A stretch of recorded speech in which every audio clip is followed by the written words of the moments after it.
దేవుడు మన దీనస్థితిలో ఆయన చేయి విడిచే దేవుడు కాదు.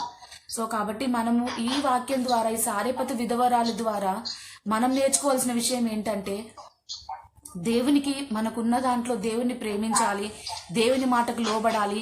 ఇంకొకటి, దేవుడు మనకు వాక్యం ద్వారా, దైవజనుల ద్వారా మనతో మాట్లాడతాడు. సో మాట్లాడుతున్నప్పుడు మనము విధేయత చూపించాలి, నమ్మాలి.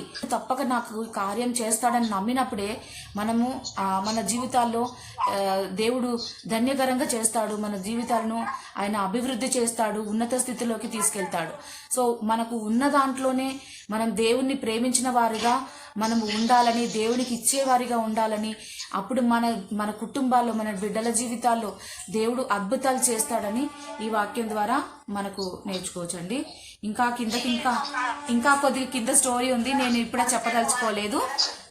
సో దేవుడి వాక్యాన్ని దీవించునుగాక. ఆమేన్.